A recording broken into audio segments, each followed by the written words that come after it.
Ladies and gentlemen, on today's edition of the Thrive Time Show, we're going to think about why are some people more successful than others? Why are some people more successful than others? We all have 24 hours in a day. How is it that some people just seem to get more done each and every day than other people? All this and more on today's edition of the Thrive Time Show on your radio and podcast download. Some shows don't need a celebrity narrator to introduce the show, but this show does. 2 men, 8 kids, co-created by 2 different women, 13 multi-million-dollar businesses. Ladies and gentlemen, welcome to the Thrive Time Show. 3, 2, 1, here we go! Started from the bottom, now we here. Started from the bottom, and we'll show you how to get here. Started from the bottom, now we here. Started from the bottom, now we here. Started from the bottom, now we here. Yes, and yes. Thrive Nation, on today's show, we're going to have a conversation about what is it that allows some people to become more successful than other people. What is it? I mean, it would appear as though some people have the 24 hours a day. Some other people have 24 hours in a day. It would appear, James, you're an attorney, it would appear that most people that we know have 24 hours in a day. Yeah. It would appear. Yes, it does. But some people seem to get further ahead than others. There's something about it. I think it was what we were just talking about before we got on the air here. It appears as though some people just seem they get more done, and some people don't. And so what I thought we would do on today's show is we would get together with Matt Kline, a great friend of the show. Matt Kline is the franchise brand developer for OXI Fresh. That means that if you're thinking about buying a franchise, you want to buy an OXI Fresh carpet cleaning franchise so you can create both time and financial freedom. You say, hey, I want to buy a job. I want to buy a business that creates time freedom for me. You go to thrivetimeshow.com / OXI Fresh, thrivetimeshow.com / OXI Fresh. You schedule an appointment, boom, you're on the phone with Matt and the team, or you go to oxyfresh.com, boom, you're on the team. And he is one of the guys that decides whether you're a good fit to buy one. And now they have over 400 locations all across the United States. And Matt's the kind of the gatekeeper to decide if you're a good fit or not. And so Matt talks to business owners every day who have already purchased an OXI Fresh. And they're called franchisees. They own a franchise. They invested the money, the time, the energy to buy one, and it turns out some of them are going to make more money than others. They have the exact same systems, a lot of times the exact same demographics in the market they serve, a lot of times the exact same auto wrap, the exact same marketing budget, but yet some of them have a lot more success than others. And so what we're talking about today is how is it possible that some people are more successful than others? And why is it that some people are not as successful as other people? So without any further ado, Matt Kline, welcome onto the Thrive Time Show. How are you, sir? I am doing great. Thank you for having me. Matt, are you in a car right now? I am in a car. In fact, we have 2 new franchisees that are going through their first day of training today. And so we're just doing a little brain break lunch to talk about their first few sections. So I am in a car. Okay, so let's talk about this. The question again is, why are some people more successful than others if we all have 24 hours in a day? I mean, now that's a big if, James. I mean, there might be people out there that says, I have 30 hours. Yeah. Right? I mean, somebody gets a big if. Some have less, I guess. Well, that could be a thing. Okay, so if we all have, so Matt, we're going to start off with the gym. Are you really into fitness right now, Matt? Are you really into fitness? Are you kind of really into the fitness game right now, or not so much? I try to be. I try to work out regularly. It's a bummer this morning, though. I got to my gym at like 6 o'clock, and they're painting the whole thing, so it was closed. I just kind of lollygagged around for about an hour. You got high on paint fumes? Have you ever been to a phase in your life, Matt, where you were jacked? Yeah. And yeah, because Matt, I go with the chubby jacked. I don't think I've ever been jacked so much, but I've been at least big enough to know I go to a gym. I'm just saying. I like sweets, man. So. I'm just saying this about Matt. I mean this, folks. He led Colorado high school in scoring in basketball. Okay, so Matt Kline, just picture, a beautiful man, a modern day Viking, a lovable, beautiful man. But Matt, it is possible to go to the gym and to screw around, is it not? Just to show up and for 30 minutes get nothing done. I see where you're going with this. Absolutely. Yep. All the time. I'd like to get your take on this. I was at the gym. One of my clients is called the Hub Gym. and I was there assessing the client, trying to help them to optimize the gym to make more money, as I often do with my clients. I go to the gym, James, and there's a guy on the treadmill. You can call me Jim. No, there's a guy You go to on the gym, on- Jim? no, this is not about you. This is about this other guy. Okay. You're playing games with me. Mental jujitsu. So Matt, we're at the gym. We're at the Hub Gym, and there's a guy who's sipping on a Mountain Dew while walking on the treadmill. Matt, what could possibly go wrong when you're sipping on a sugary beverage while on the treadmill? Well, I guess it's better than sitting on a couch drinking Mountain Dew, but you're basically walking off the dew as you do it. I don't see a lot of gain there. I feel like you're going to spill it. You're going to get kicked out of the gym. It's going to make everything sticky, and you're probably going to get a little fatter.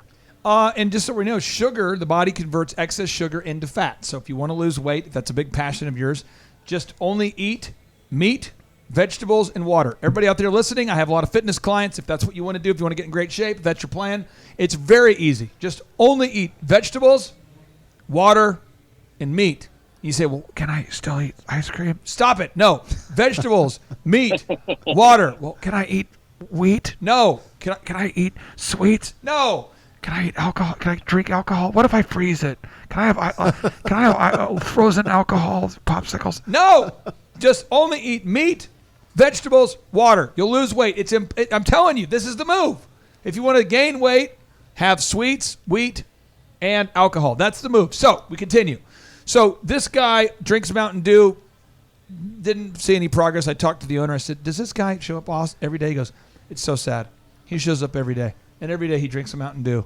And every day he won't follow the nutrition guide. And every week he pays for these sessions. So that's a real thing. Another example would be another guy at the gym. I watched the guy. Man, have you ever seen the guy at the gym who's kind of making up his own version of how the pull down should be done? Oh, yeah. This guy puts on, Matt, he probably weighed 180 pounds. He probably puts on 200 pounds. And he does this thing where it's almost like a monkey bar in his mind, and he just thrashes against gravity. And he's like, ah! And it's like he's not using the lats, Matt. He's not using his back. He's using his whole body. He's like, zah! And he's announcing with each pull down, zah! Are his Like feet going up? this guy, I mean, his whole body is contorting. Sounds like he's doing 180-pound pull-ups instead of 200-pound pull-downs. Matt, why would it not be effective for a guy to go in there and to use his whole body and contort his body to just move massive amounts of weight and not actually follow the proper form? Yeah, it's just counterintuitive to growing, right? You're spending the energy, but you're not doing it the right way. You know, I think it's a great analogy if we're going into the business thing. You're spending energy on things that aren't actually going to help you with your end goals. Now, the other guy I want to give you, I'm just giving examples. I'm just on that, folks. I'm not talking about you. I'm not in your business, folks. I'm not following you around at your gym. I'm just giving, these are just things I see. Matt, I got the guy, I can picture the guy. He's one of my favorites. He's the guy at the gym who's got the earbuds going on.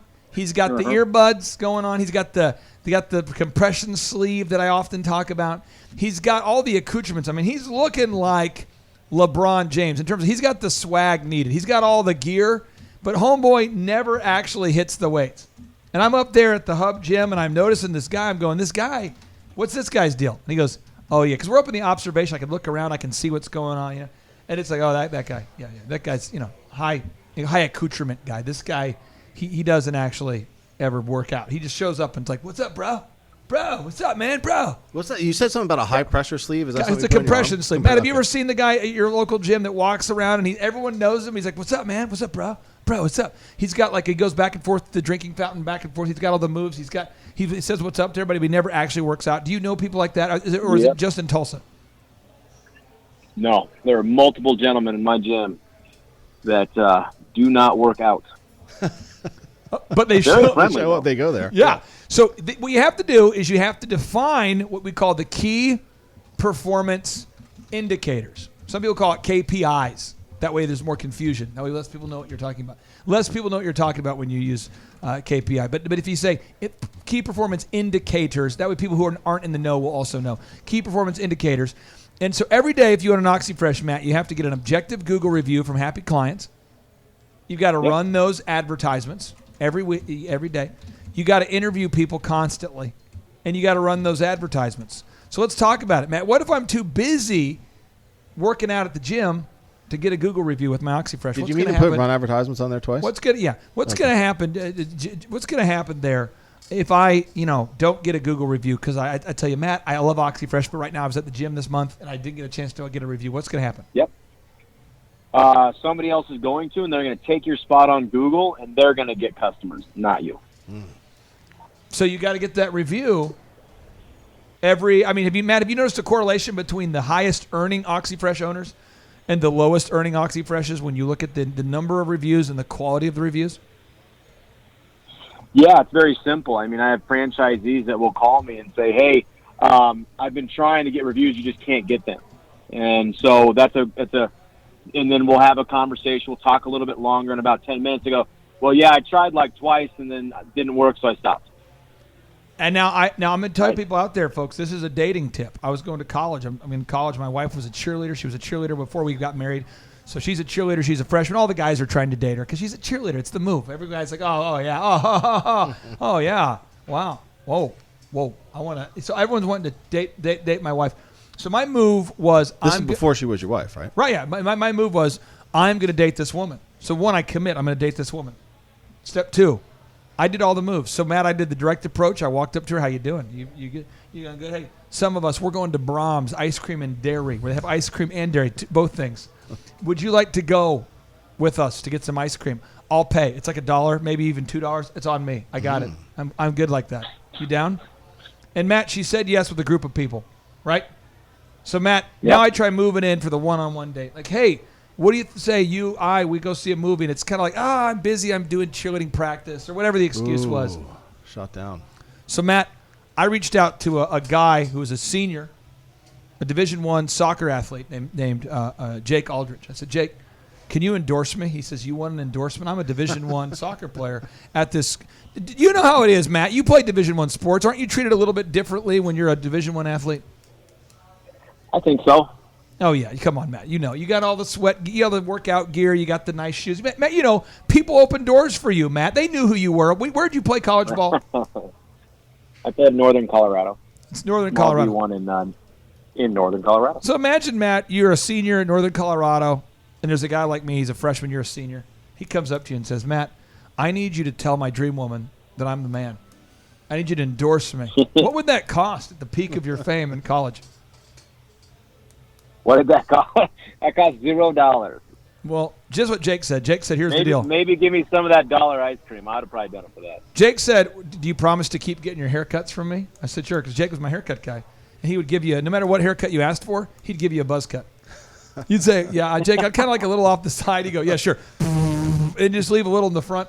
That was his move. We call it the duck butt. That was the move, the duck butt. Nice. He says, you promise to keep getting haircuts from me? I said, sure. He says, okay, here's the deal. I'm going to start sitting by you guys at lunch, which I often don't do because I'm a senior. I'm a Division I athlete. I don't sit with the common folk. But I will sit down. I will have a conversation. Somehow in the conversation, I will bring up, my guy Clay? And she'll say, yeah. And I'm going to say, he's the best. I love this guy. He's the hardest working guy I know. I cannot believe he's not already taken this guy. Not that he's looking, but I'm telling you, this guy's he's a winner. I know winners, and that guy's a winner. Let me tell you about this guy. So Jake's the referral move. Are you still getting your haircuts from him? No, he's moved on. But the point is, Jay, the point is here, Matt, I got denied, but I came back with a little persistence and a referral, and I got the job done. Now we're married 20 years later. So, Matt, I ask you the question: what if there's a listener out there that says, "I'm struggling to get Google reviews"? What would you tell them to do? Yeah, I'd tell them first, let's understand what the Google review is, because there's a big misconception as to website reviews, Google reviews, Facebook reviews. So first, understand what you're trying to do. You as a person, do it yourself so you know the process, and then make a goal. Like if I need 5 reviews this week, do 1 a day, right? Make it a little bit more manageable. If you look at it as 100 or 150 reviews, it's kind of daunting, especially if 1 or 2 people say no. But if you look at 1 a day, right, it's a little bit more manageable. You can put your time and effort into it. And if you're struggling with it, ask somebody else that's really, really good at it, and maybe take advice, or maybe, like at least for us, do a ride-along with them, right? Learn how to do it so that you can teach your staff to do it, because if you can't teach your staff to do it and you can't hold them accountable, and because you don't think it's possible, you're basically dead in the water at that point. And so we have, at least for us, we have the experience. We already have the fact that it can be done. Now it's just a question of teaching you how to do it. So you can never say it's not possible, because we've done it time and time and time and again. right? We just got to get you to a point where you're comfortable doing it, and it's a part of your business, it's a part of your day, it's a part of your technician. Now it's just repeatable every single day, and it's automated. So then step 2, if you want to run a successful OXI Fresh, if you buy an OXI Fresh, you might as well make it successful. I mean, if this is how you do it, you got to run advertisements. Now, Matt, you got to run ads that are approved by corporate, and corporate already knows what ads work, and they know what ads don't work because there's 400 locations. But Matt, what if I don't run advertisements, but I say that I'm going to? Like, what if I say, oh, yeah, I'm going to run those ads, but then I don't actually launch the ads? What happens? Yeah, then I'll tell you are going to get customers, but you're not going to yet. But people say, but I think it's different in my market. How often have you heard that, Matt? Is it different in my market? Because I'm in... I literally hear it on a daily basis. All around the country. All around the world. All around the country. No, it's from, well, the people here are different, or, the market here is just a little different, or you can't hire people here, or whatever it is. People don't... I've literally heard people don't give reviews here. It's like, well...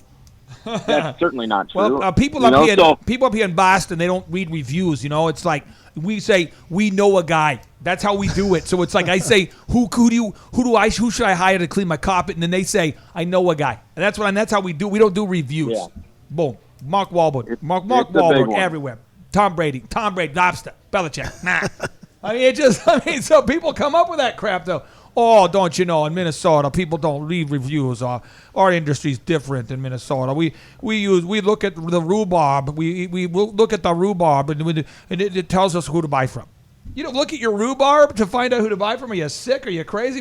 People in Oklahoma do it, though, James. You hear? They go, well, in Oklahoma, I'll tell you what, people don't look at Google reviews. They just, will just go outside and just do what the Lord tells them to do. Guns and gold and the Lord. That's what happens, right? Everybody, Matt, you've heard every excuse possible for not running ads, have you not? I certainly have. And it literally always comes down to the person that owns that company not being engaged with their business and trying their best to deflect the actual problem, which is them themselves. Hey, I like to imitate, because I imitated the Bostonians. I've kind of got the Oklahoma, I got the Minnesota, don't you know? Can I do my Lodo? Not that you have any franchise owners in the Denver area that don't run their ads, but I'd like to imitate my Do it. So, bruh, I wanted to run my ads, but it's different like here in Lodo, because here it's like people are more into, we all want to be different. We don't do brands, bruh, which is we all want to be different, which is why we all dress the same, bruh. What's Lodo? Lower Denver. Oh, Lower Denver. We don't run ads here in Denver, bro. I would never click on an ad, bro. I mean, I found out about Uber through the wind. That's what it is. Pretty accurate. Bruh. The only thing you could do better is just at the end of say, will you pass that? Will you pass that? Bruh. Bruh. What were we talking about, bruh? Oh, yeah, bruh. It reminds me, bruh. Hey, bruh, the other day I was writing a poem about this moment, and it reminds me of this moment, bruh. That's why I don't run ads. There's just...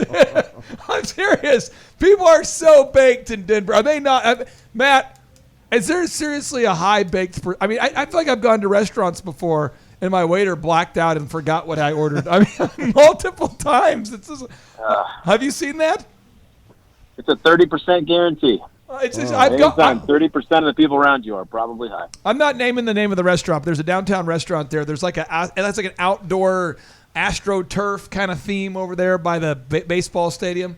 And I remember the guy says, bruh, what do you want, bruh? And I said, I'll do some guacamole, and I'm going to get, let's do that, guacamole over here. Okay, bruh. Comes back a little bit later. Bruh, what did you want? Well, yeah, I definitely want... I swear he got 7 or 8 more tattoos between the time he left my table and came back.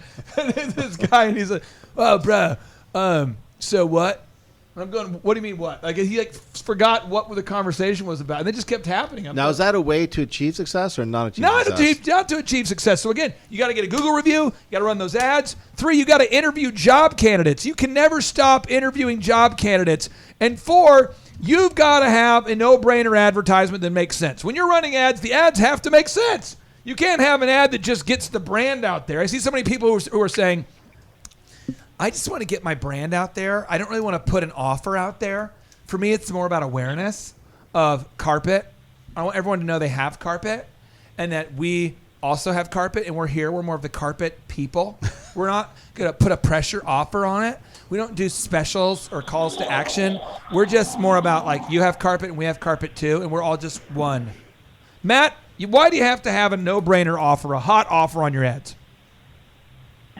Well, you want to get professional people to work with you, right? You want people that are going to be at the caliber where you're asking them to do things for you, like get reviews. They can follow through, or show up on time. They can follow through. So you got to find professional people, and the only way you're going to do that is by putting a professional ad out there that people are actually interested in. If you put just out there, manual labor, this, whatever the dollar amount an hour is, that's not a career. That doesn't look like an opportunity, right? It looks like a weekend job. So you got to make it attractive to people that you actually want to attract. Right? Now, again, if you find the right people. If you buy an OXI Fresh, we want you to be successful. Matt doesn't want to sell you an OXI Fresh so that he can then hear updates from you weekly about how you're not making any money. This just in.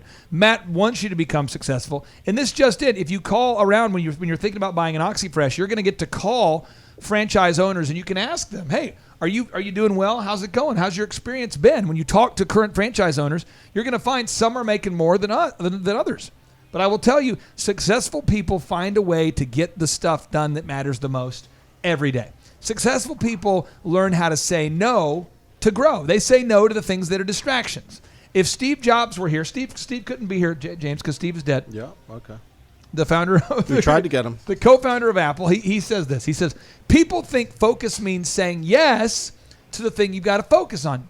But that's not what it means at all. It means saying no to the 100 other good ideas that there are. You have to pick carefully. I'm actually as proud of the things we haven't done as the things I have done. Innovation is saying no to 1,000 things. Steve Jobs right good. there. Yeah. So Matt Kline, if people want to buy an OXI Fresh, they just go to thrivetimeshow.com, thrivetimeshow.com/OXI Fresh, thrivetimeshow.com/OXI Fresh, OXI Fresh, thrivetimeshow.com/OXI Fresh. When they do that, Matt, will you be in the car when you call them back? Will you be in the office? What kind of setting will you be at? I probably won't. What we'll do is you'll get a call, a text, and an email, and through one of those various ways of communication, we'll set up a call. During that call, we'll all be at my office, because we'll set it when I'm not in my car, and we'll go through the whole process, figure out what you're trying to do, what you're trying to accomplish, what your goals are. We'll talk about OXI Fresh, what you got to do to be successful. And if there's some synergy there and it seems like it makes sense, we'll go on to the next call, and then the next call, and then eventually we'll bring you out to Colorado. But it's got to start with, going online, figuring that out, filling it out, and making sure we can at least have that intro call so we can start to discuss the options and the potential of working together. How many locations does OXI Fresh now have open? We're over 450 now, and growing. We got a gentleman here right now from Cranberry Township, Pennsylvania, and another gentleman from Boston that are moving forward as franchisees. Last week, we had the youngest franchise of all time sign and become. He's 18 years old. Whoa. That's very exciting. So we're growing like crazy, and we want the right people to join our franchise so they can taste the success of our other franchises. Time out. You said you want the right people. Was that a shameless libertarian plug? If you know what I mean, where you like, we want the right people. Like, do you work with non-libertarian? Did you have to be a complete libertarian to buy an OXI Fresh? Nope, you don't. Okay, I just All you wasn't got sure. to do Subliminal is message. be willing to put in the effort. There we go. To be number one. If putting being fifth place on Google's okay to you, this is not the franchise for you. Matt, you're looking like you're smelling terrific. I know you're going to get back to your meal. What are you eating today? Today I'm going to eat a chicken salad. Oh, really? Chicken salad. Wow, okay. Well, Matt, I hope you enjoy your chicken salad. I appreciate you for joining us, and we'll harass you. You're in Greece next week, right? Yep, I'm in Greece next week. So I won't see you, but I'll miss you. So I won't be calling you next week because you'll be in Greece. I'm making a note in the calendar. And then I won't be calling you next week because you're in Greece, and I'll make that note in that calendar as well. So turns out when you're in Greece, you're not on the show. Would you agree with that? I'm not on the show. That's time management right there, buddy. Hey, I appreciate you, my friend. If you need something, holler. All right, guys. Have an awesome day. Appreciate the time. See you, dude. All right, Matt. Take care. Bye-bye. And now, without any further ado, 3, 2, 1, boom!